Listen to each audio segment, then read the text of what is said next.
That's why I'm trying to make a better way. Whole new crib in a better place. Get my people out the hood, we'll see better days. Tell a fan sorry, y'all let them wait. Shit up there like a Saturday. Listen to me how I beat the speed up like a battle. Yo, what up, guys? This is your boy Kofi with KO Sports Talk. I'm with my co-host Chuck Full Damage Miller. It's been a while since we've done a live, guys, but we are here and we are here strong, Chuck. Yes, sir. Today's video, guys, we're going to be talking about the schedule release. Today is the schedule release for the NFL for the 2025-2026 NFL season, man. Yes, sir. And man, it's a doobie, man. Yes, it is. You guys can see the schedule of what's going on right now. But guys, before we start this video, guys, make sure you hit that like button, hit that subscribe button. Make sure to like this video, share with your friends, man. Where we're going to be talking everything Chicago Bears. What's going on with training camp. OTAs is about to begin. It's around the corner. They just wrapped up rookie mini camp already. Check out my video that I did last time. And then also we're going to be doing some player breakdowns, Colston Loveland, Kyle Monangai, some of the rookies. We're going to be doing a lot of stuff this upcoming off season, guys. I mean, there's a lot to talk about with the NFL season, man. But let's just dive into this. Let's just get to it, man.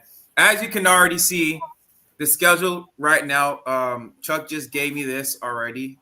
He sent this to me. And yeah, this is the schedule. This is the 2025-2026 schedule. I don't know if the NFL, I think they're doing it right now as we speak, if I'm not mistaken. They're doing it live right now, if I'm not mistaken. But this is the schedule right now, as you can see. And Chuck, let me just I want to get your inputs on this so far before we actually dive deep into the Chicago Bears schedule. Absolutely.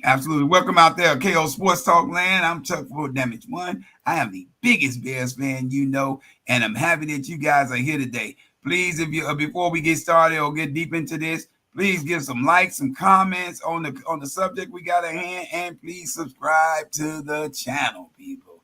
We need your subscriptions. That helps this podcast keep growing and pouring out more knowledge. The schedule.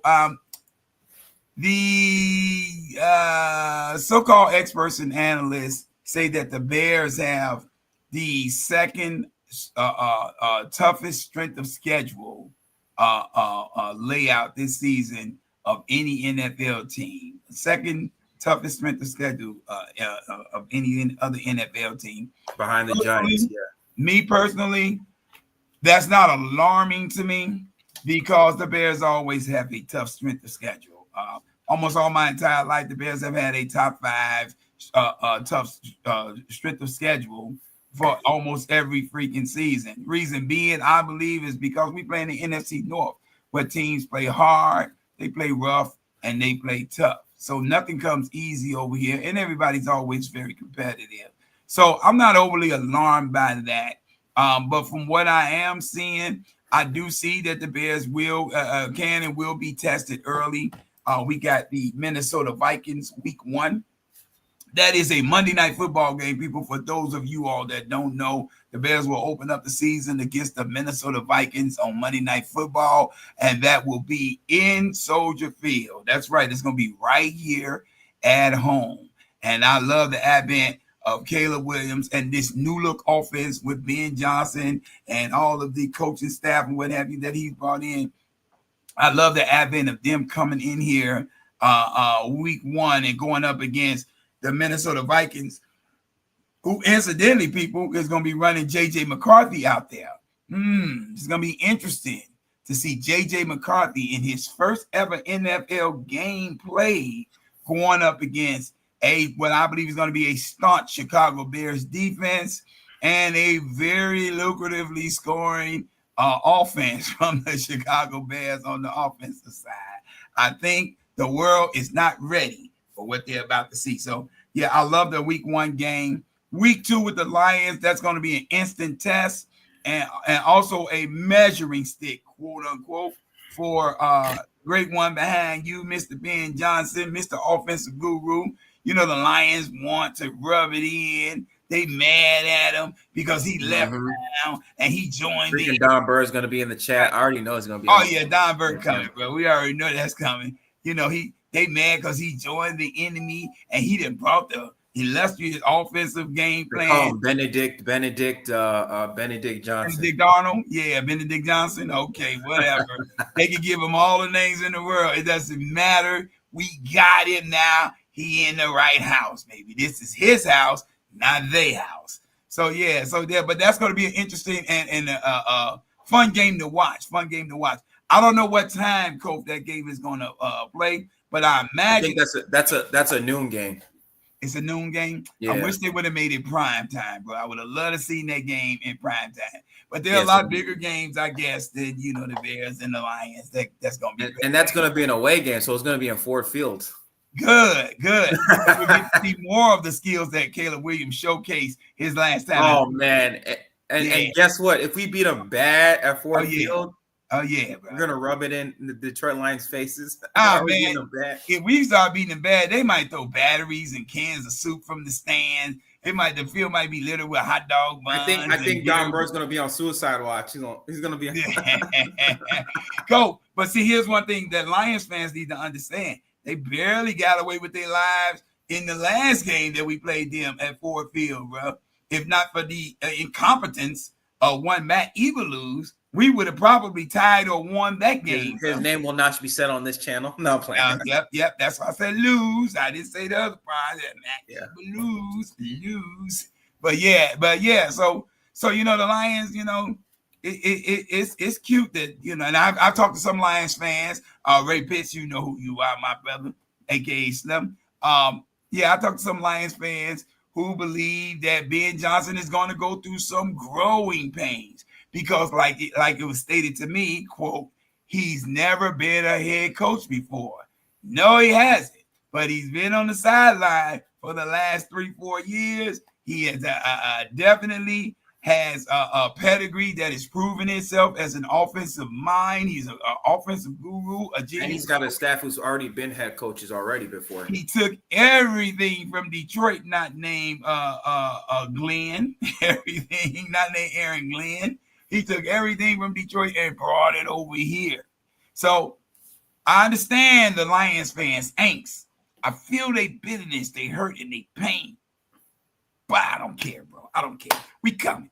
We coming. What can I say, Coach? We coming. Yeah, we've been long-suffering Bears fans. We need a win, man. Like, oh yeah, bro. Oh yeah. And it's time. We've been in the basement the last 6-7 years. I wouldn't say that many years. I ain't been in that. Have we been that long? Nah, bro. We went in the basement last 3 years. Well, yeah, we went in the basement when we went 7-10. That was I think that was the Minnesota Vikings. They had like 5 wins or something. No, they had 7 wins that year. Yeah. Did they? So okay, well, they was in the basement because we faded them, because we beat them. That's my story, and I'm sticking to it. But yeah, the first 2 games, division rivalries, those are going to be big games to start the year off, Cole. Real talk, bro. We need those W's, bro.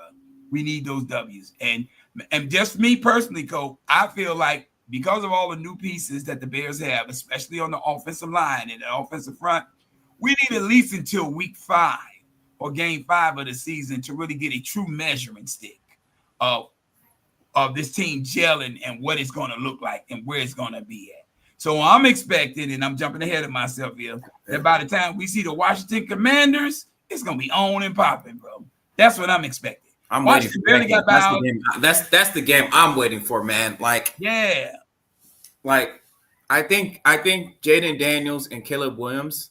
Well, I want to save my thought for that, but right. Later on, I don't want to get too ahead of myself. Yeah. So let me come on back, then. I'm taking I want to get too ahead of myself. Well, let me go to week 1. Of course, week 1 is going to be a Monday night game. That's Monday Night Football.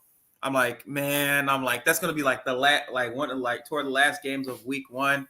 And like, we're going to be like long-suffering Bears fans. We got to wait all the way till Monday. Yeah. Thursday.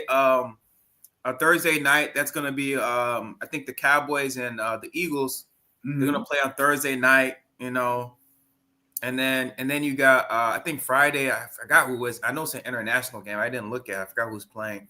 I know Thursday and Friday is going to be an international game. Then you got Sunday, and then we got to wait till Monday, bro, before the Bears can play, bro. So we're going to be like, oh, man, like, wait. Yeah, man, yeah. We're going to be so anxious, Oh, yeah. Well, I'm going to say, yeah, look who showed up, Cole. Look at your comments, bro. Freaking Don Bird. Thank you for showing up, Mr. Bird. The Birdman. It's cold. 5-6 win season. You think so, Don? That's gonna be the Lions. Lions are gonna win 5 games. let me tell you why I'm disannulling that whole idea that you just dropped, Don. One, because it comes from you. That's number one. It's the first reason. Number two, Bears hater. The Chicago Bears have officially, I'm talking about Ryan Poles, along with Ben Johnson and staff, have officially addressed every need that we have had on this team. There is absolutely no excuse, and it is unacceptable to be anything but thinking a 10-win plus team heading to the playoffs at this point. With Caleb Williams at the helm, a staunch offensive line, which we believe, we hoping and believing that's going to work out. A staunch offensive line in front of him, all of the capable weapons that you have that you can play in 12 personnel with the double tight end set, and you got Luther Burden filling the slot void that we are losing with Keenan Allen not being there. There is absolutely no reason why this Bears team shouldn't figure out how to start cooking at some point in this season. And it's regardless of what and who's on the schedule. This team should figure out a way to start cooking. We got all the bells and whistles here, bro. We got all the weapons here, offensively and defensively. We are not lacking anything. So to me, Don, 5 or 6, you can throw that out the window, bro. I'm giving the Bears easily 10 to 12 wins, bro. Easily. I think we have to at least win 10 games in order to make the playoffs. Because absolutely. 10. You have to win. You have to win at least 10 wins. Because 9 and 8 ain't gonna cut it. 10 wins gets us in the conversation of playoffs. Because we saw last year, unless you was in the NFC South, 10 wins, then I don't even think they cut it last year, making it in the playoffs. You're talking about the Minnesota Vikings and the Green Bay Packers, who came out the NFC North, bro, with 14 and 11 wins. That was 14 and 11. That's insane, bro. Isn't it? 3 teams with 10 plus wins. That's what I'm saying, bro. That's what I'm saying. And then you had the Washington Commanders coming in behind. Then you got the NFC East. You got to deal with them. Right. And they had no less than 10 wins, 11 wins over there, right, bro. So and then you got the AFC West. They don't got no slouches on there too. Right. So what I'm saying is this conference, the NFC conference, has been playing at a very high level of late. It's not a lot of low end, middle of the road schedules of records that's getting into the playoffs. So because of that, you can't afford to have anything less than 10 wins to even be in the discussion. But I personally believe with what we got built here now, we can get that done and then some, bro. I believe that, bro. I see what I see, and I like what I like, and it's cracking, bro. It's only cracking now. Yeah, but like I said, week 1 with the Minnesota Vikings, of course, is going to be J.J. McCarthy's first game, and he's from the Illinois area. I think he's from northwest suburbs. Okay. And this is going to be like a homecoming. I want to say Naperville. I think that's where I know it's from northwest suburbs somewhere. I don't remember. Don, we'll get back to you, brother. Just relax. Yeah, he's from LaGrange Park. He's from LaGrange Park. Okay. Yeah, that's southwest suburbs. But that's going to be a coming out. I mean, a homecoming party, a homecoming for him. Mm-hmm. And I mean, it's his first game, man. Like first game starting. And so that's going to be overwhelming for him. Right. And I think that's going to be too much for him. I think, the Bears, they have to take advantage of this, for real. Mm-hmm. You don't want to go into this game, especially with Minnesota, with an unknown quarterback with J.J. McCarthy. Now, overall, they got a good roster. They definitely got a good roster. You have the best, wide receiver group in the game with Jordan Addison and Justin Jefferson. With those guys, you got a pretty decent running back room. They shored up their defensive line. I think they had one of the underrated off seasons. I think Minnesota.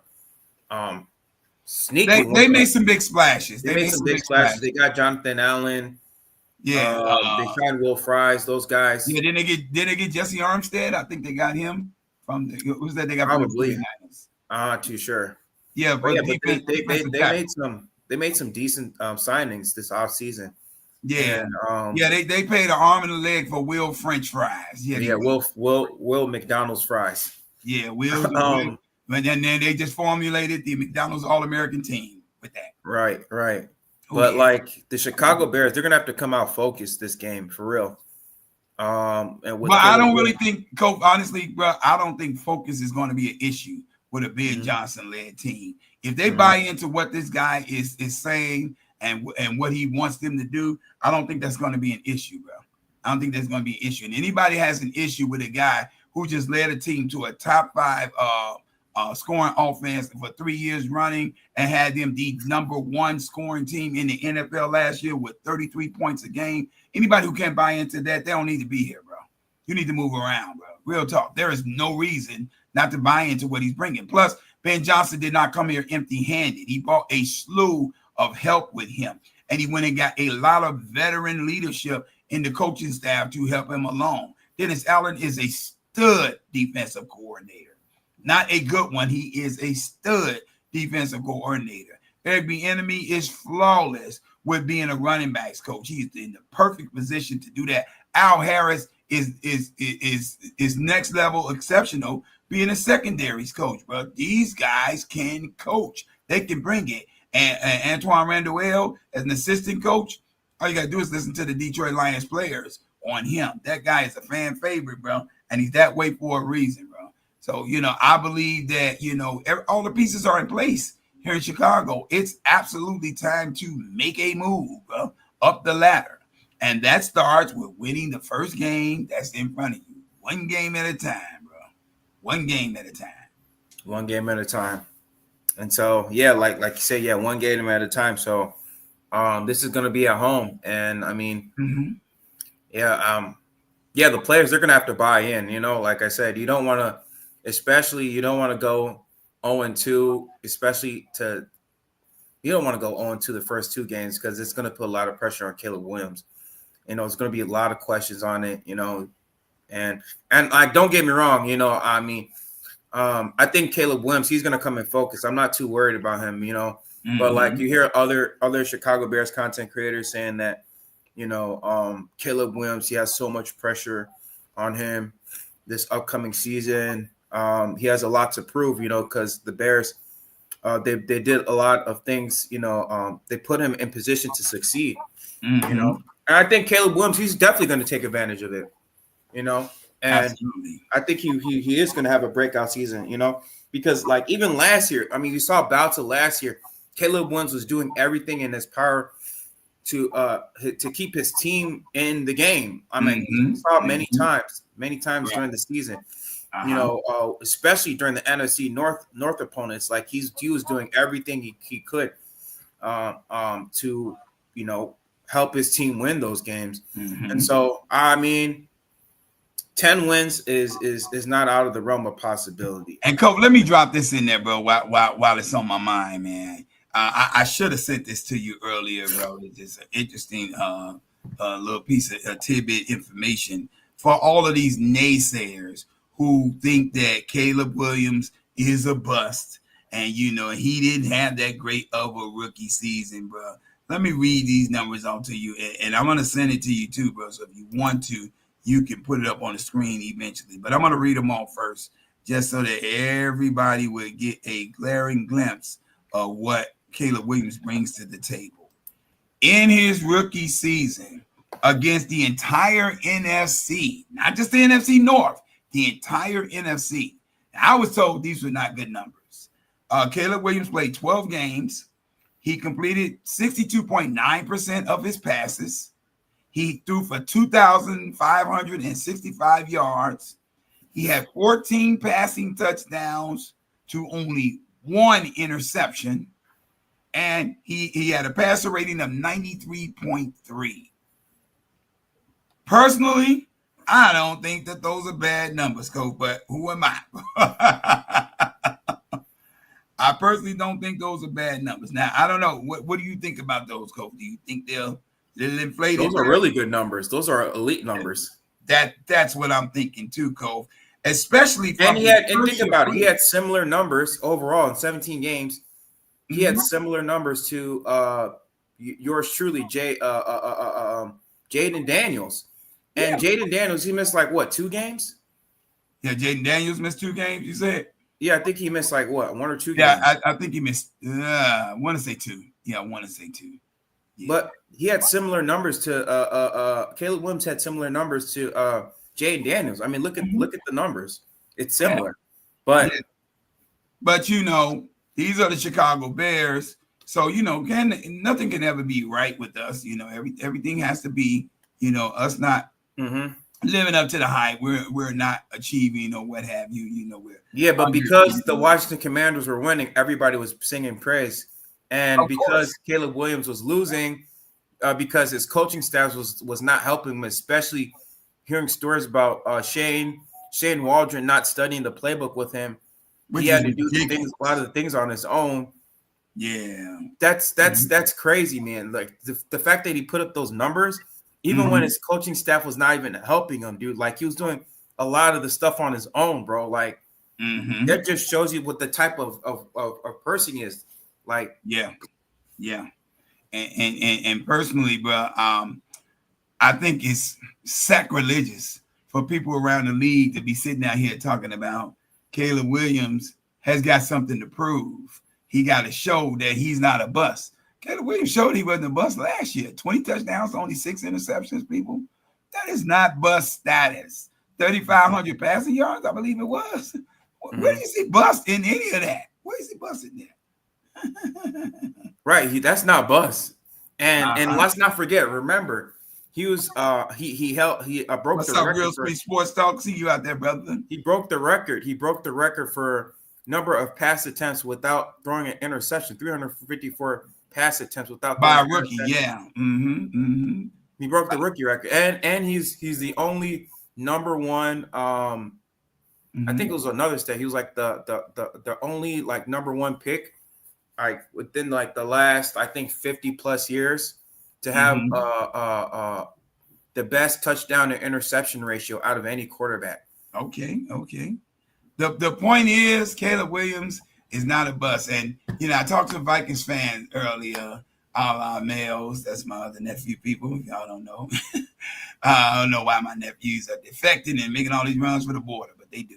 But whatever the case, the fool's goal here that I was being told is that J.J. McCarthy is in the lab. He's living inside of the stadium. He has left the stadium since he got injured. He's pulling a Chad Ochocinco, living in-house in the stadium and studying game film all the time. That's fantastic for J.J. McCarthy. Bravo for the kid. Kudos.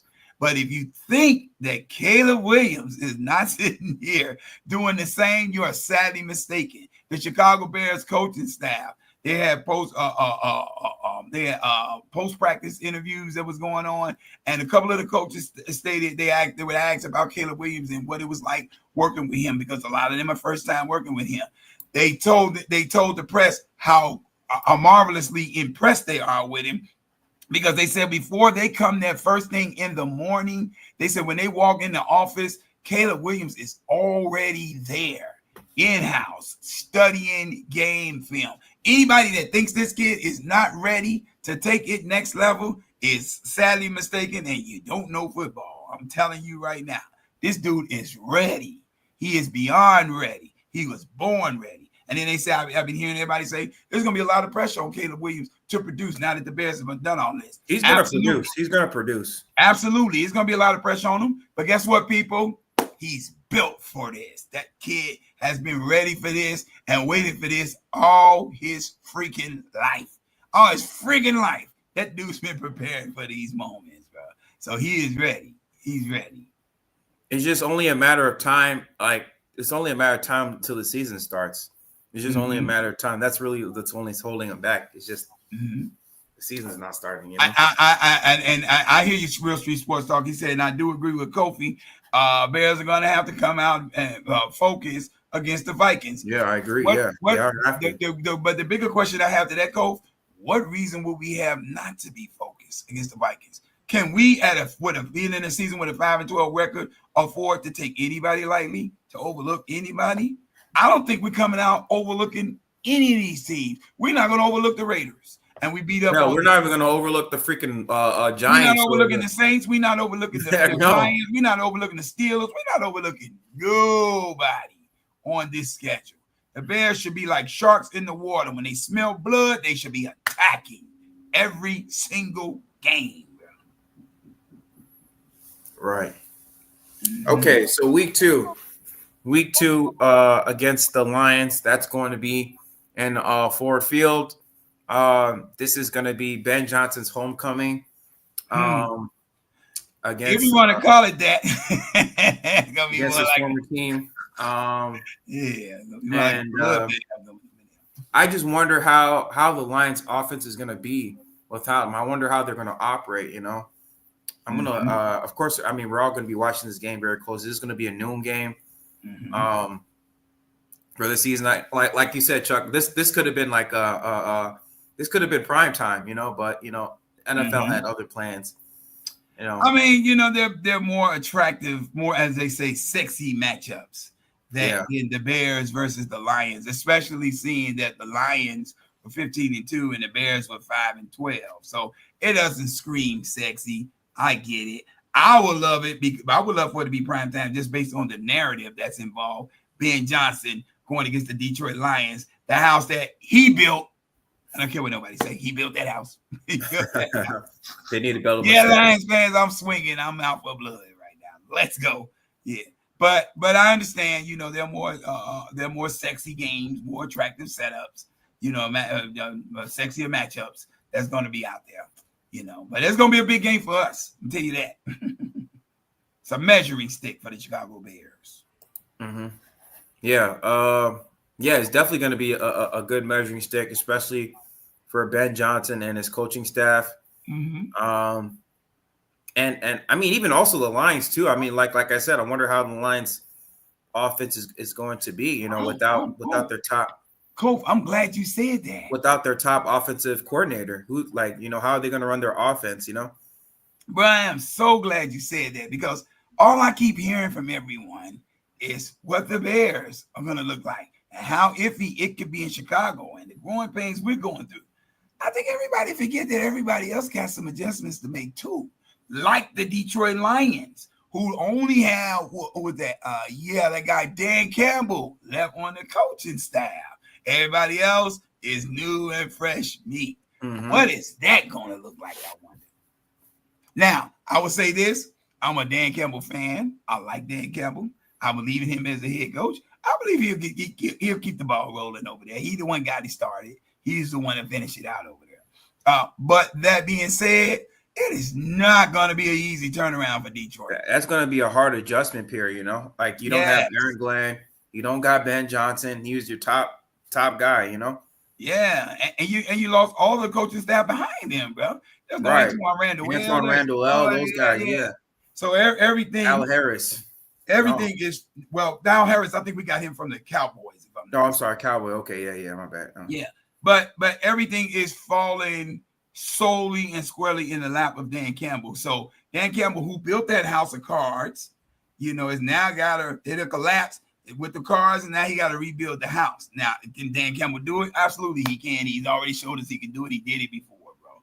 But is it going to be ready to go this year? I don't know, bro. Especially during week 2. The only plus that Detroit has right off the back, at least offensively, is they still have the playbook in place that Ben Johnson left behind. So they don't have to miss a beat offensively as long as the right plays are called at the right time. You know what I mean? They can still roll and be productive offensively. They can still make plays, but I just wonder how the play caller is going to put them in position. That's the thing. That's going to be. You got to put your players in position to make those plays. Yeah. What's up, nephew? What's going on, man? What's up, man? How you feel, bro? Yeah. Yeah, man. They definitely are going to be tested defensively, bro.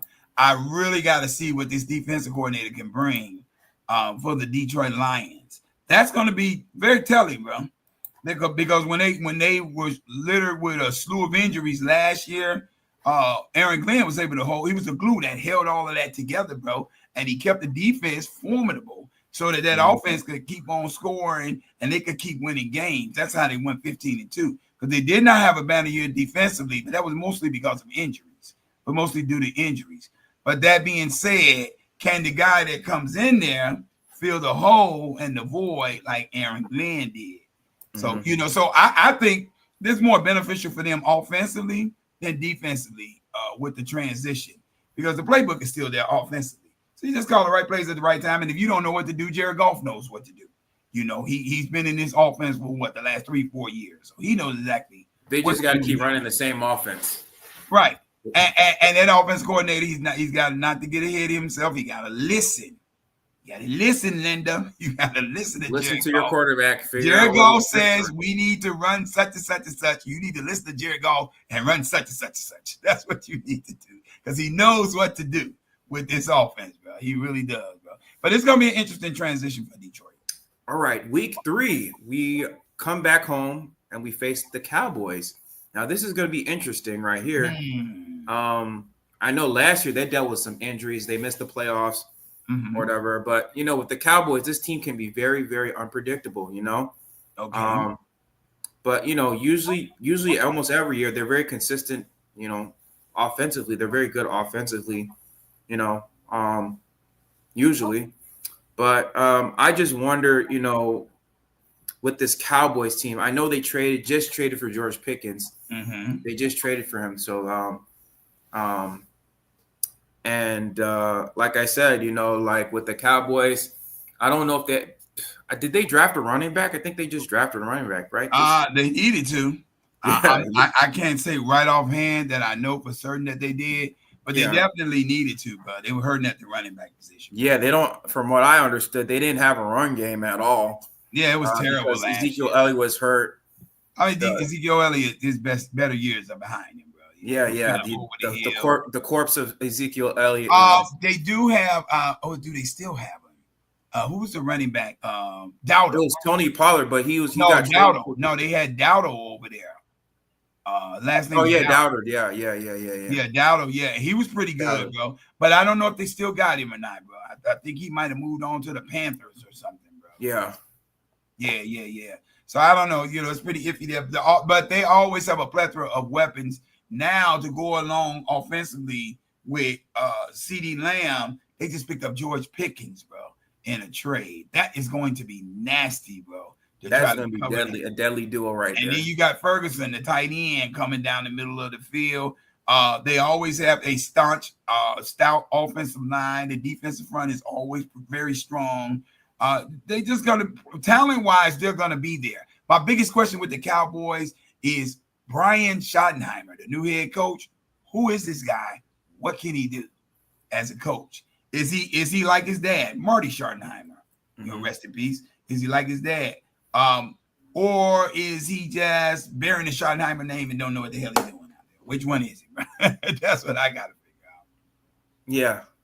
Okay, I'll let you know how the Lions offense looks after they enter Lambeau Field week 1. We lock the doors.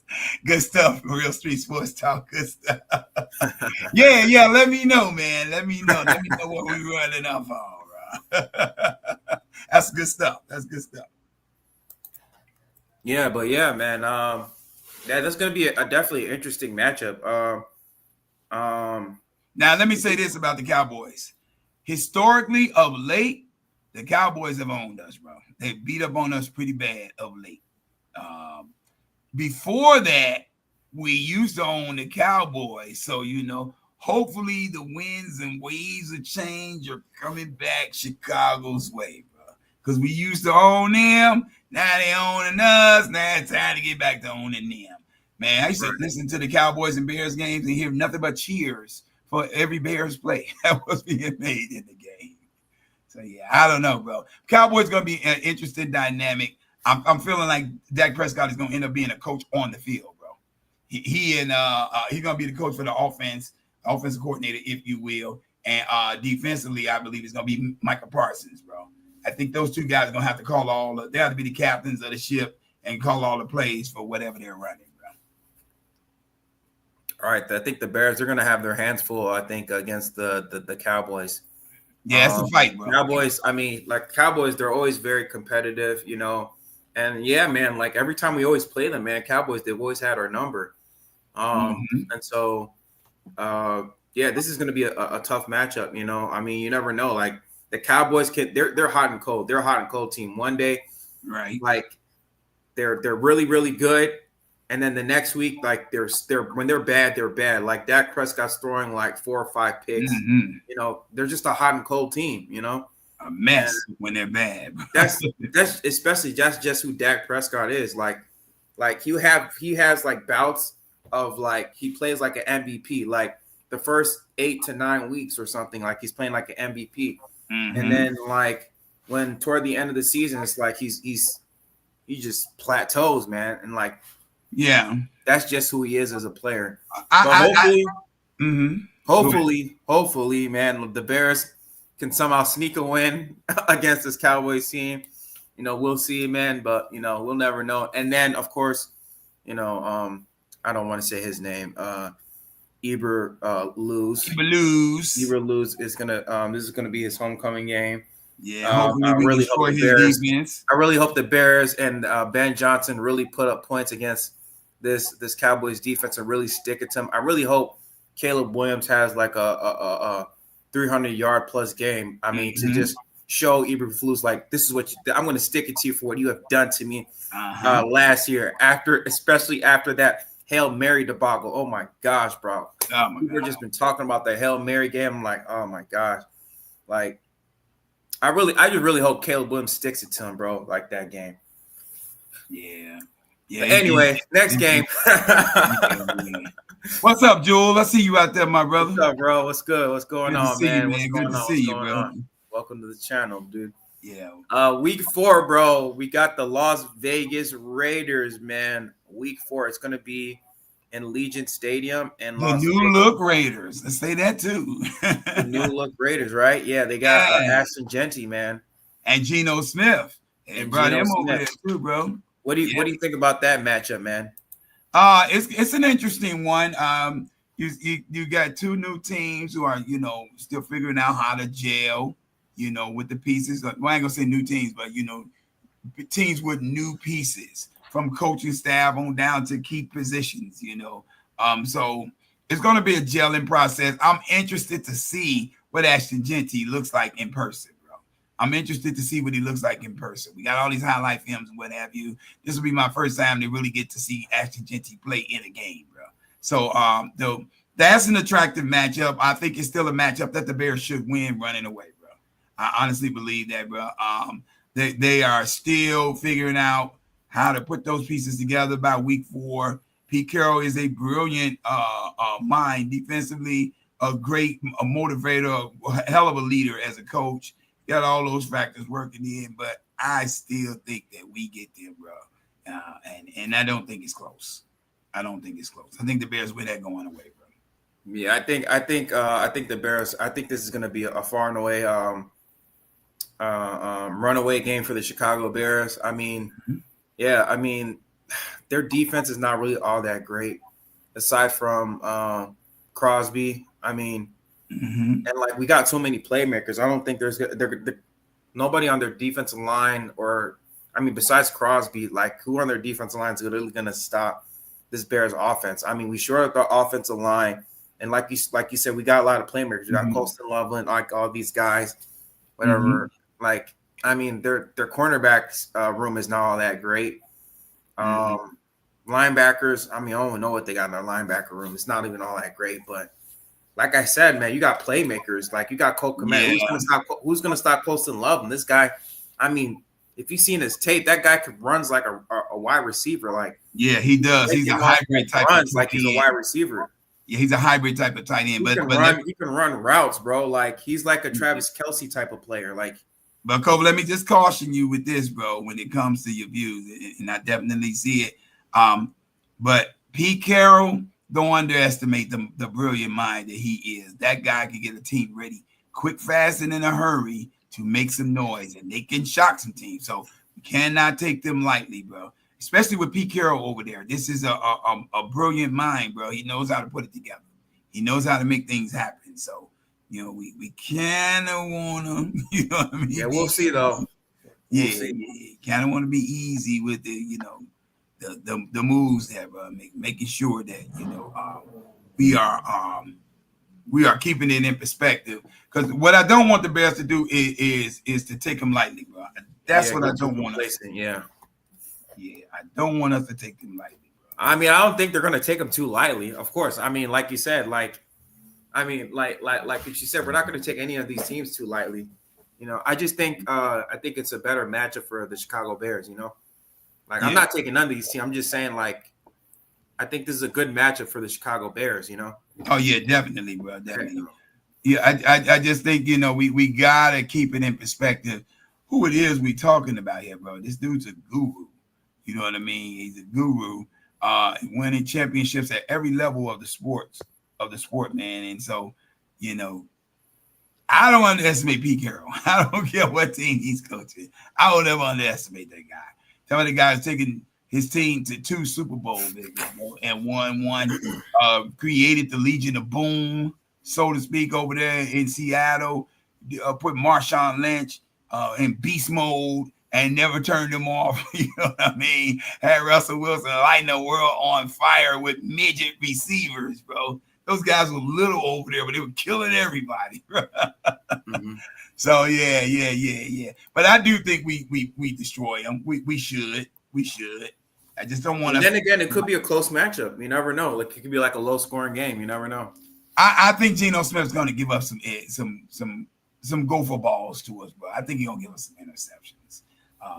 Geno Smith, he plays well when he has time in the pocket, but when you put him under, I wouldn't be surprised if it's like a 24-20, like 17 type of game, or like a 24-21. I mean, like you said with Pete Carroll, I'm going to lean towards more towards like a 24-10 game. I think the offense can pretty much let them down in this game if the Bears get pressure up front. We get pressure up front, and I do believe we're built to get pressure up front from more than just Montez Sweat. I believe it's going to be a long day at the office for Geno Smith. I believe so. But and speaking of looking at running backs, I'm looking at Ashton Genty. I am really curious to see what the Chicago Bears backfield is going to look like with this Monangai kid back here, man. You know, as you full well know, Kof, I'm not necessarily a fan of the Bears drafting a diminutive, and I'm saying that to be nice. That's a nice word, y'all, for short, but a diminutive running back and bringing him amongst all these trees and giants in the NFL and thinking that he's going to dominate here like he did there. I'm not saying it's not possible, people, just for the record. I know Barry Sanders, Walter Payton, and a number of others have succeeded at this level playing. But it's generally not the most probable thing that you want to do is taking an undersized running back unless he's just exceptional. You need prototypical size, and right now we don't have any of that in the running back room. We don't really have, you know, a big back, a feature type. Besides Roschon Johnson, who's like 6 foot. Well, and the jury's still out on Roschon. We don't know really what he's capable of because the Bears haven't fully used him, man. They haven't fully turned that guy loose. You know, when they turn him loose, and hopefully that's this year, we'll really get a chance to see what he's capable of. I heard nothing but high praise things about him coming out of college, how this guy does everything well. There's no weakness in his game. The only reason that he wasn't starting in college was because he was running behind Bijan Robinson.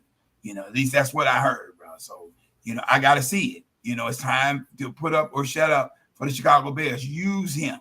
Let us see the totality of who Roschon Johnson is. I would love to see if this guy can get off. The one thing I will say about the Monangai kid that we got, I'm going to be interested to see how he produces. This guy played for 4 years of full college eligible football, people. He never once fumbled the football. That is as an impressive stat as you can ever get. 4 years straight and not a single fumble. That's nasty, people. That's nasty. All right, next game, we got the Washington Commanders. We're going to be going to their stadium. Mm-hmm. This is going to be a primetime game. Let me see. Yeah, this is going to be a primetime game. It's going to be at 7:15 p.m. Okay. This is going to be a big matchup, a future rivalry between these two top quarterbacks for the NFC for the foreseeable future. I was just about to say a get-back game. But yeah, this is going to be a get-back game for the Chicago Bears. Oh, my gosh. The Hail Mary that literally turned the tide for the Chicago Bears team, man. Had to get that. Makes me want to throw up, too. Like, literally, that literally changed the tide for the Chicago Bears season. Mm-hmm. Chicago Bears, of course, they were 4-2. And I believe the Washington Commanders, they were like 5-2, right? They were 5-2. Yeah, our records were very similar. The Bears had just come off the bye week, you know. Yeah, it was similar. And yeah, man. Talking about two ships passing. Literally just shifted, man. Like, waves, yeah. Like we thought toward the end of the game, after they got that touchdown run, we thought the Chicago Bears are going to win. And Matt Eberflus and oh my God, Matt Eberflus. I'm sorry, that's okay. I can't believe I said his name. Matt Eberflus in all his glory was what was I going to say? Tariq Stevenson actually was not paying attention. And but Matt Eberflus knew that he wasn't paying attention. He had timeouts in his pocket, and he didn't burn one, bro. So that's on him. He burned one. He burned one. Right? Exactly. Yeah, he knew that he that should have used the timeout right there, bro. He wasn't focused, and he didn't burn a timeout, especially when he gave up like that 10-yard play to set up that Hail Mary pass. When he had that interview and he said, "Oh, it didn't matter," even though it did matter, and that literally changed the tide of the season. If it didn't matter, how do you lose the game? Exactly. It matters, bro. It matters. It definitely mattered. And so going into this game, the Chicago Bears, like they're going to have a lot to play for this game. This is going to be a really big match, and this is what I think we're all going to be watching. You know, Jaden Daniels versus like Caleb Williams. You know, of course, Jaden Daniels had one of the greatest rookie seasons of all time. You know, and because of this part of this was because of this game. But yeah, I want to get your thoughts on this, Chuck. Like with this game, with this Washington Commanders game, what do you think? What do you think is going to happen? Do you think it's going to be like a high scoring game? Do you think it's going to be like a low scoring affair? Like, what do you think? High scoring, low scoring, I don't know, Cole, but I do know this is going to be a dog fight because the Bears have had a bitter taste in their mouth ever since this game last year, bro. This game started our season on the downslides when we were on the upswing, bro. 4-2, we were tied for third in the division or second in the division or something like that at that point in time. With the rest of the division winning like crazy. Bro, it really took the sail out of our win, so to speak.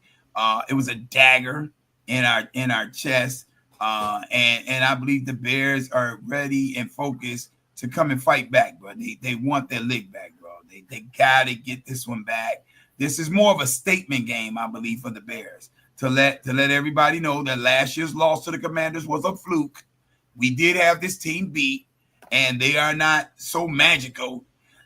That Jaden Daniels is just miracle man every time he steps on the field. He can be beat. You know, I believe that's what this is going to be.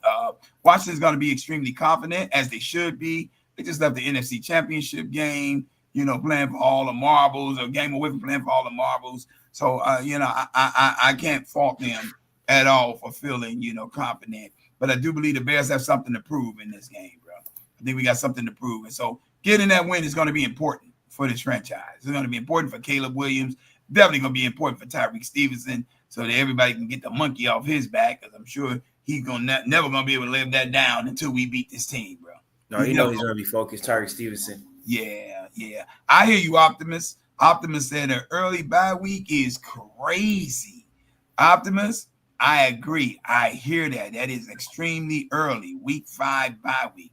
But who cares at this point, bro? It's go time for these Bears, bro. Every piece. That's fine with me. I want it early so I can at least I can stream some Bears games, you know? Well, to be honest with you, bro, it's better to get it later. And the reason I say that, bro, is because your team is going to be nicked up around week 10, week 12. Yeah. You need some heal time, you know. And with the way this is set up right now, it's not going to be much healing time. The Bears are going to have to just be staunch and ready to roll from week 5 all the way to week 17, bro. What are we talking about? How many games is that? We're talking about 12 games, bro. 12 games. 12 games on the docket, bro. 5, 6, 7, 8, 9, 10. Yeah. Yeah, bro. So that's going to be nasty, bro. It's going to be a nasty run, a nasty stretch, but a stretch that I believe we're built for and we're deep enough for. So if we got players that's nicked up, we should be able to let them rest, have somebody else fill in, bro. You know, what I'm really curious to see, Kof, I'm really curious to see, and I'm hoping I get a glimpse of this early, at least by the Washington Commanders game in week 6. I want to see what Luka Burton really looks like in this offense, bro.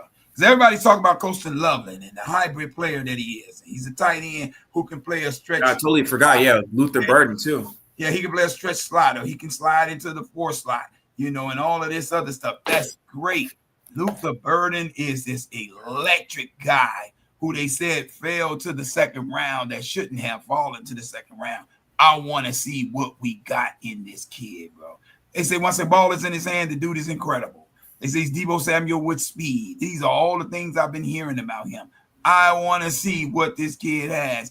And I believe Ben Johnson, who is a mastermind at maximizing the usage of his players, I believe that Ben Johnson is going to put that to use.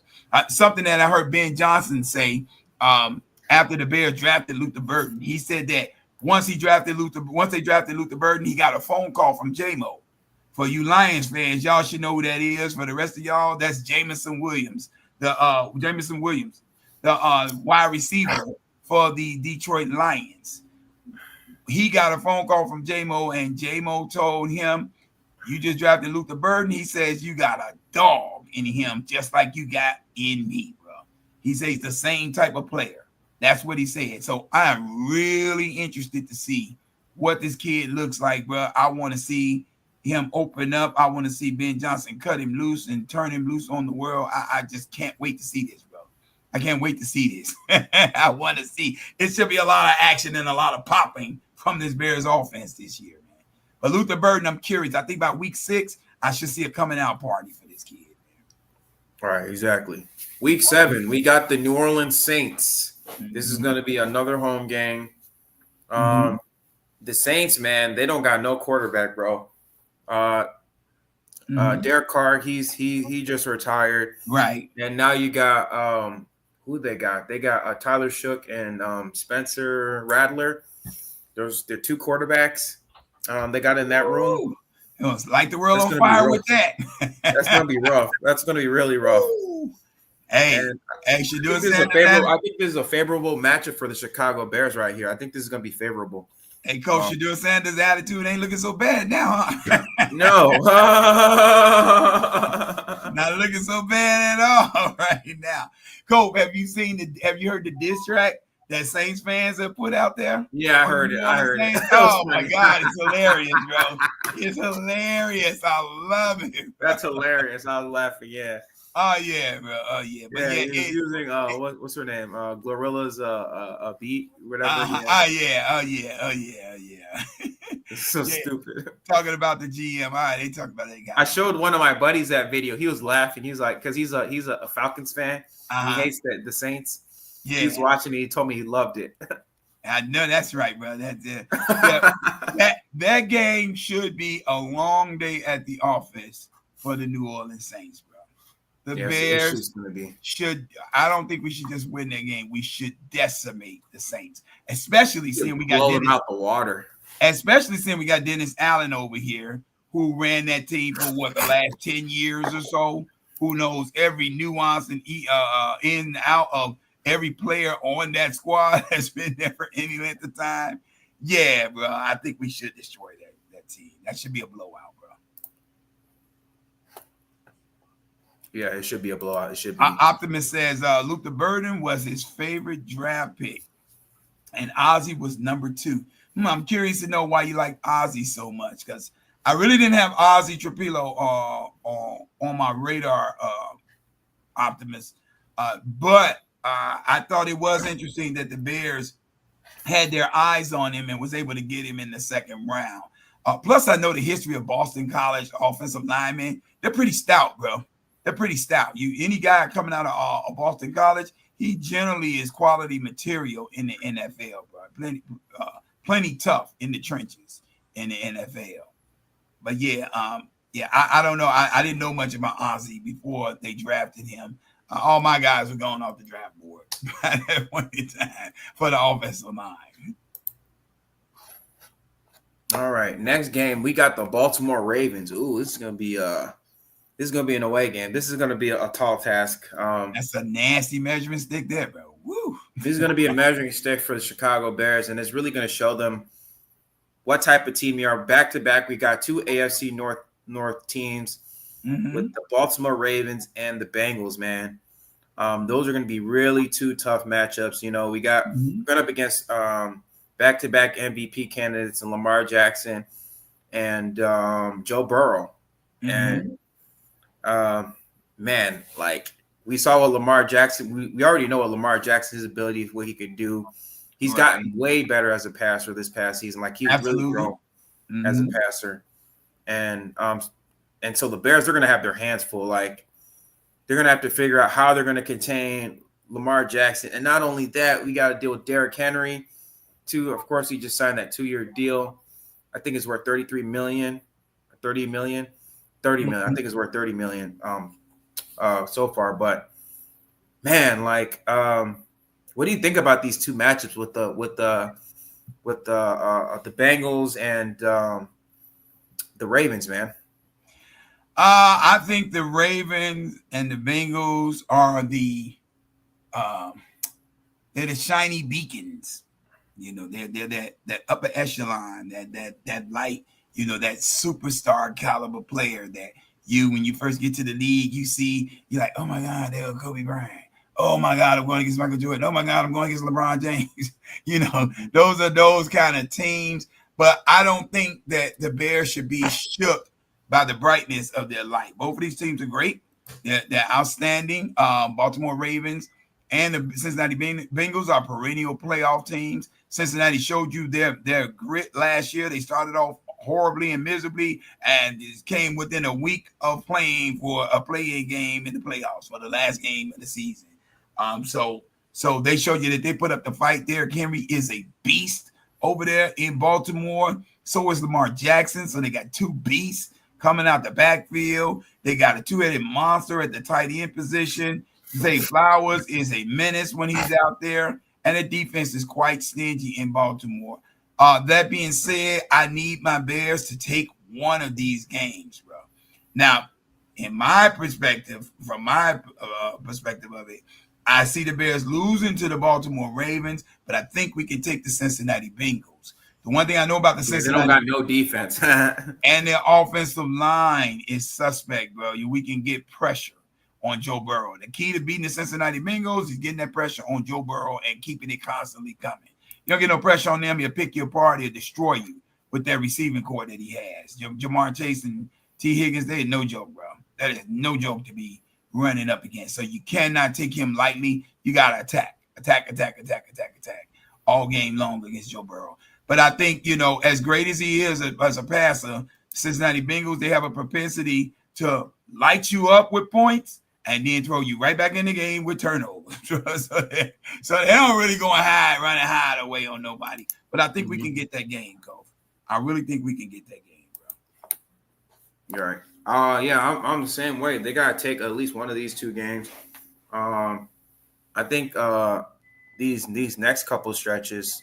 I mean, this stretch right here. This is gonna be pretty tough stretch. I mean, aside from the Giants and really the Pittsburgh Steelers, but like these 2 teams is they have to navigate between these 2 teams But yeah, we shouldn't be afraid, man. Like we got to come in there, like ready, like it's any other NFL team. We can't be just be intimidated by their, by their abilities, man. We got to figure out. We got to come up with the game plan, figure out what to do. I mean, especially with the Bengals too.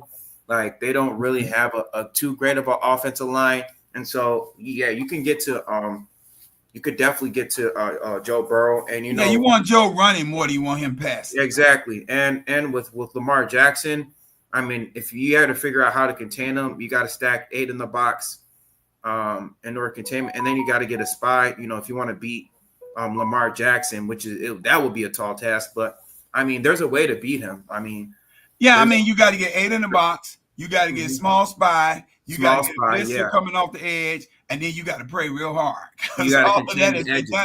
All of that's been done a million times before to Lamar Jackson, and it really works, bro. So you need Lamar to help you a little bit. He got to have some turnovers. He got to help you out, bro. Yeah, I mean, you could slow him down. That's the best you could do, slow him down. And then he'll just hand the ball off to Derrick Henry. Like, hell, what you going to do with all of that, bro? That's a lot to handle, bro. That's a lot to handle, bro. That's a tall task to contain. Win at least one of these games. That's all I'm saying, Barry. Win at least one of these games. You ain't got to win both of them. Give me the Bengals. I think that's the easier of the two. Right. Am I ecstatic if we beat the Ravens? Absolutely. But give me the Bengals. That's a low probability. Right. I don't know about Lamar Jackson and team. It's possible, but it's very not probable. Probability. Yeah.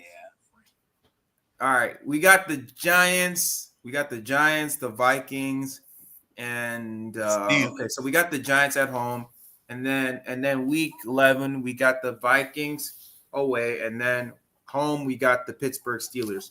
Let's start with the Giants, right? Win. Next question. Yeah, win. Yeah, I mean, you got Jackson Dart. He's going to be the fresh new toy over there. Well, at least by week 10. Hopefully, yeah, he's starting. Russell Wilson. He's with the Giants too. Yeah, you got Russell Wilson and Jameis Winston, and somebody else, and you got Jackson Dart. It's just too much going on over there in New York right now. And then you got the guy from the pizzeria, Tommy DeVito. Oh yeah. What's the matter, you? Hey, Tommy DeVito. What's the matter? You know what I'm saying? Forget about it. I'll make my pizza, okay? I think he Danny DeVito nephew or something. Just throwing that out there. Hey, that's not true, y'all. That's not true. Like the Godfather. Yeah. But I think, Malik Neighbors is probably the only thing we really seriously have to worry about with the Giants. The run game. Forget about their defensive line too, man. That looks formidable. Our offensive line has a 4-time Pro Bowler on it. We got Jonah Jackson on it, another Pro Bowler. We got Drew Dahlman, a stud who's been a top 5 center in the league for the last 3 years. And let's not forget Bryson Jones and Darnell Wright, bro. I'm not worried about the line, bro. I'm not worried about it. Not at all. Not worried about it. If there's a game I'm overconfident in, it's in that game. I'm not going to tell you the lie, bro. It's that game, bro. Giants got a lot of growing to do and a little time to get there. And then we got the Minnesota Vikings. That's going to be an away game.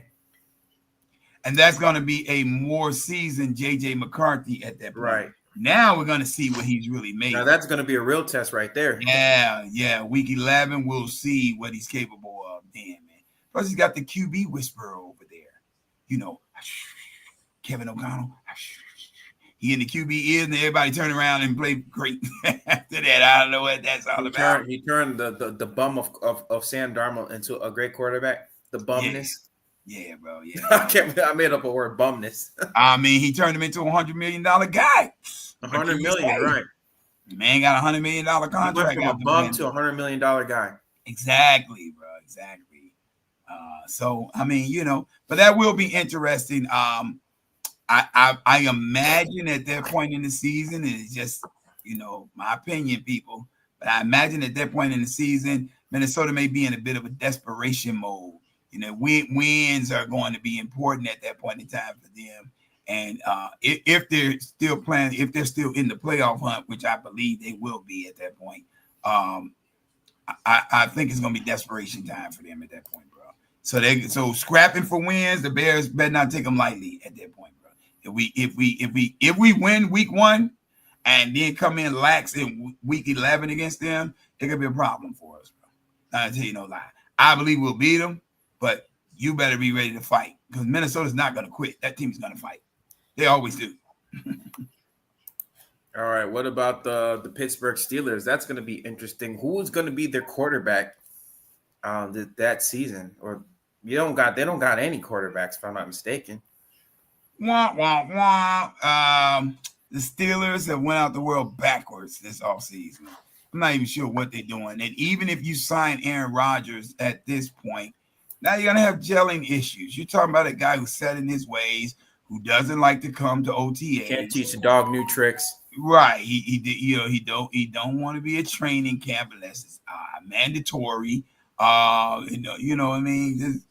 It's a lot to go with Aaron Rodgers. He got to have his way. He's going to buck against the coach. And Mike Tomlin is not the dude you need to be bucking against because he kind of knows what he's doing. Mike Tomlin been doing this for a while. You know what I mean? So, but I don't know, bro. I don't know, man. But, I think we beat them. That's all I'm going to say. I would never take the Pittsburgh Steelers lightly because it's, my nephew T.O. points out all the time. Mike Tomlin just finds a way to win and get in the playoffs every year, bro. Don't know how. You showed me this stat, bro. Yeah, enlarge that, please, sir. Enlarge that, please. Oh, NFC teams. Okay. No, yeah, NFC, yeah. NFC teams. Bring it a little bigger, bro. Bring it a little bigger. There you go. Not that big. A little bit back. Right there. Perfect. Okay. Caleb Williams versus NFC teams in 2024. 12 games, 62%, 62.9%, 2,565 passing yards, 14 passing touchdowns, 1 interception, and a 93.3 passer rating. Damn. That is great work. That's nasty, bro. That's nasty. So he had 6 interceptions in total on the year, people. 5 of them were against the AFC. 2 of them with against the Indianapolis Colts, and another 2 against the Houston Texans. This guy doesn't turn the ball over. Guess what? If you don't turn the ball over, you'll win a lot of games. He's going to win a lot of games. That's real, people. And people are saying, oh, he was doing that during garbage time. Oh, he was doing that. He wasn't really doing that.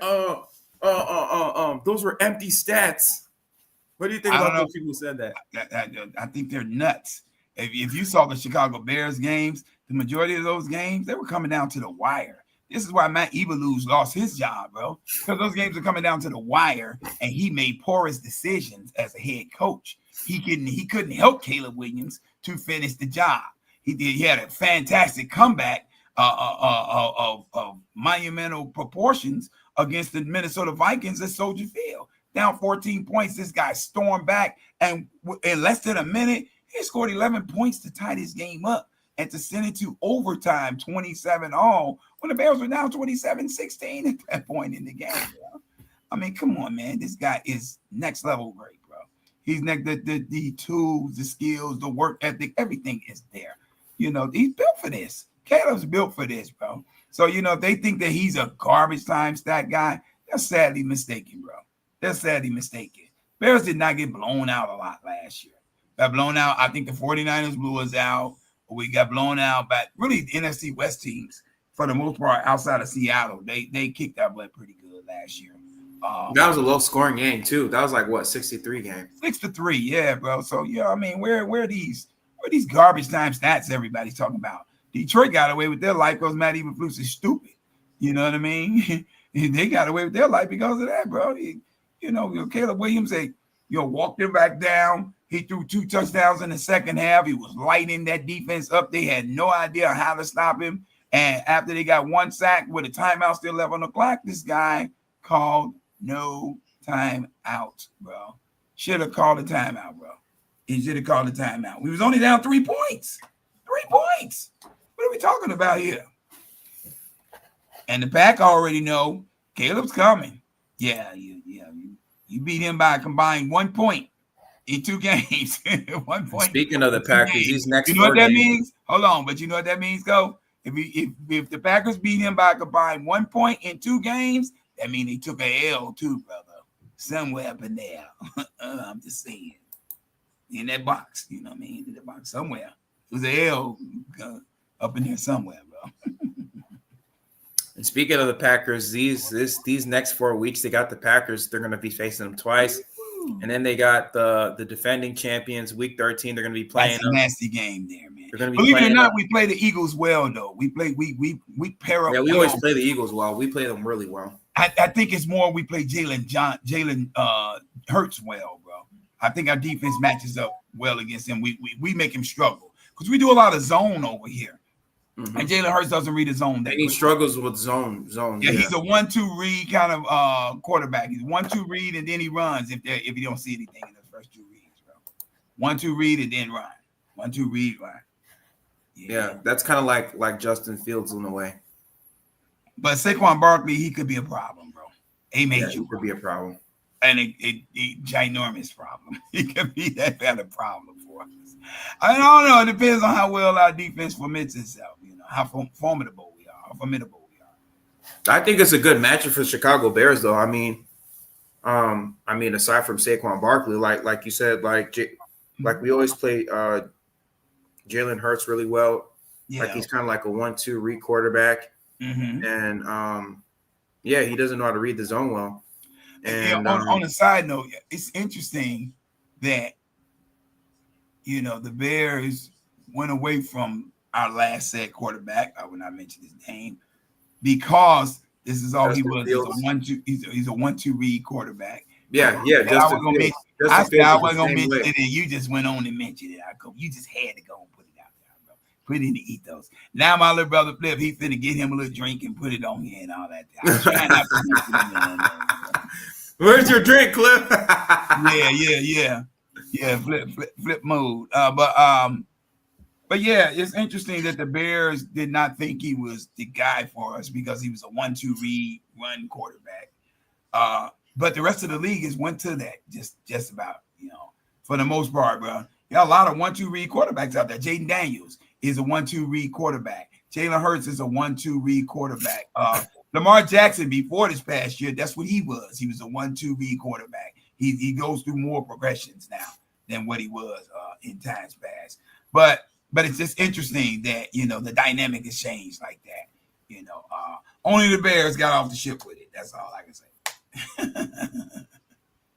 All right, what do you think about these next 3 games? We got the Packers in the next 3 weeks, man. We're gonna be playing them like Packers in these next 3 weeks. I mean the Packers, you know how the Packers and the Bears are, bro. You can throw the records out the window. It doesn't matter who playing well and who not playing well at that point in time. It's the Green Bay Packers versus the Chicago Bears. That's always a known bloodbath, bro. It's going to be a bloodbath. I believe it's a dogfight, but I do believe it's dogfights that we can win. If the Bears play their cards right, and I told T.O. this, I believe we can come out with a season sweep against these Green Bay Packers. Yep. That being said, it's the Green Bay Packers. So if we don't come out with a sweep, I'll take 1 W. We got to do something, bro. You know what I mean? We can't come out of here constantly losing to the Packers, bro. We just can't do that. And that Caleb made sure that curse ended at the end of the season last year, bro.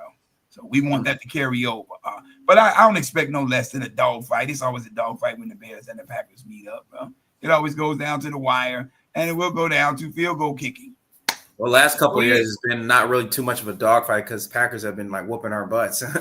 Well, last year they won the first game on a last-second block field goal, 20-19, and then they lost the last game in Lambeau Field, 24-22 on the last-second field goal.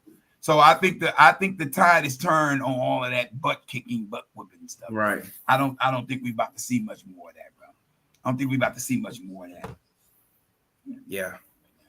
And what about the Cleveland Browns? What do you think about that matchup?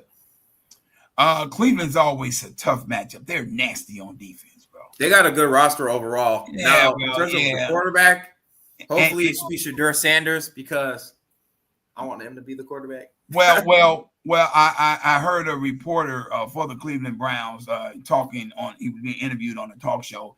He's been in the training camp with them. He's been in camp with them, and he said he's watched the quarterbacks throw. They asked him, well, of the two rookie quarterbacks that you saw out there, who's the better of the two?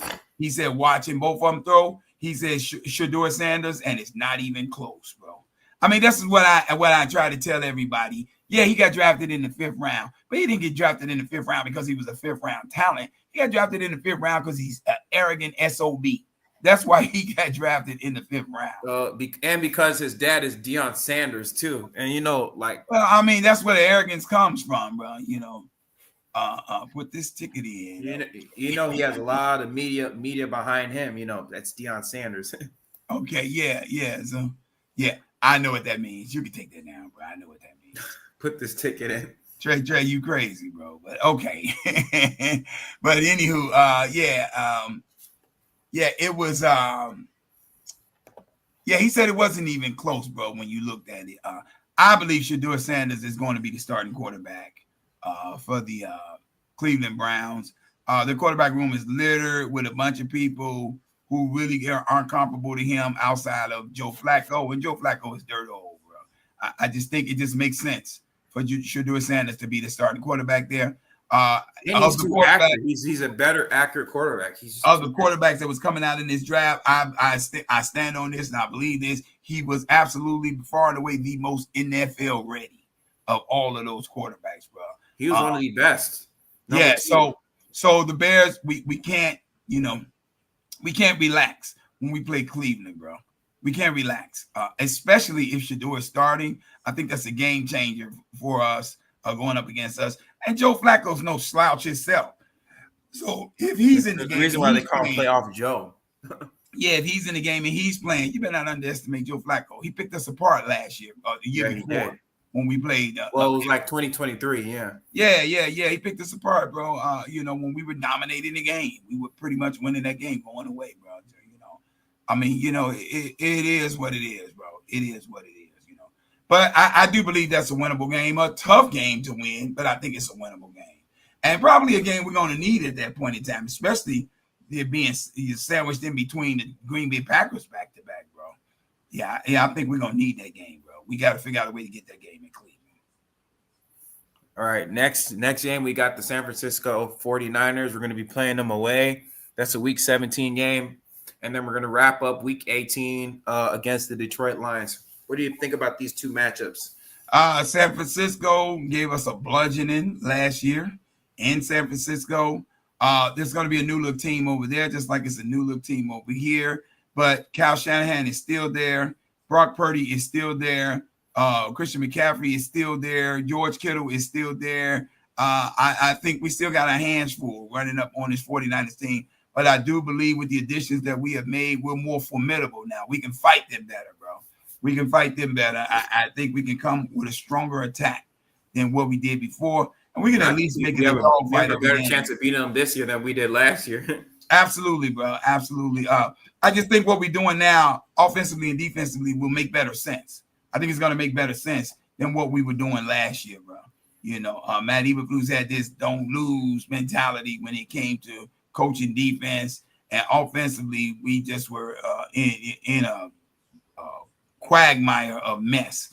It was just a big kettle of mess offensively. So yeah, we definitely are coming here with a better sense of purpose and a better plan of attack, bro.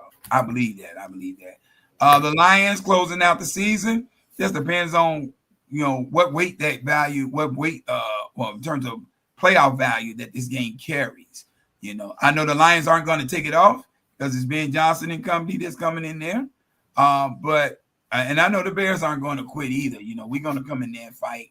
But if we're in a position to be in the playoffs, I don't want to put us to put ourselves in a position where we get people hurt for the sake of winning this game, especially if we've got a playoff berth or something already locked in place and we're seated in. It wouldn't make any sense then.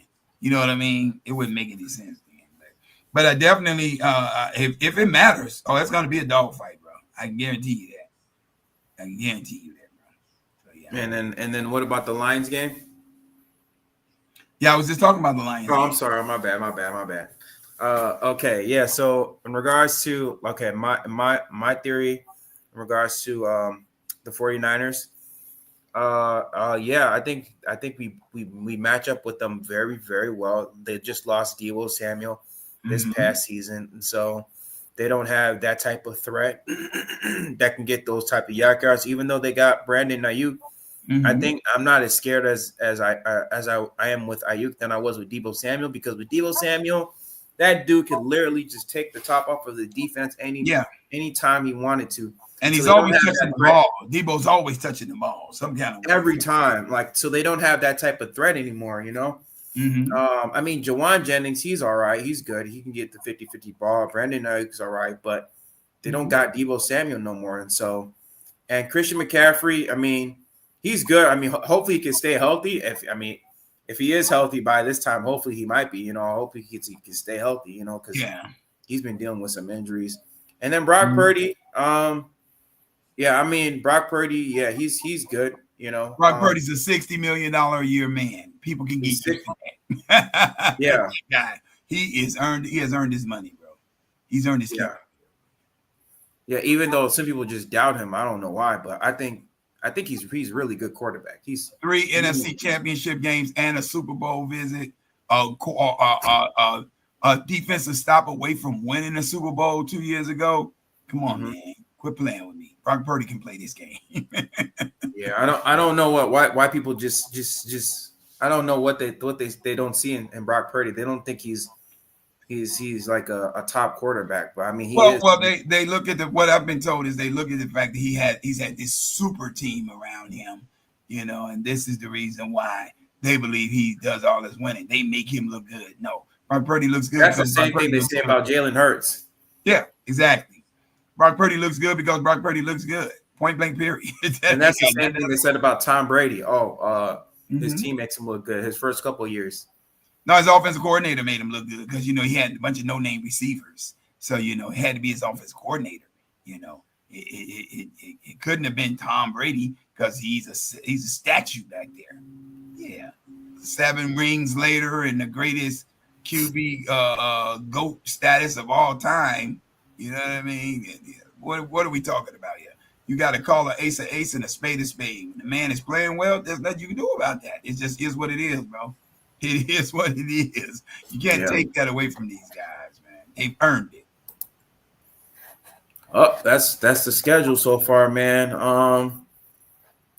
I went a little over. Any final thoughts before we end this? I just think that it is go time for the Bears, bro. There is no more mediocre acceptances.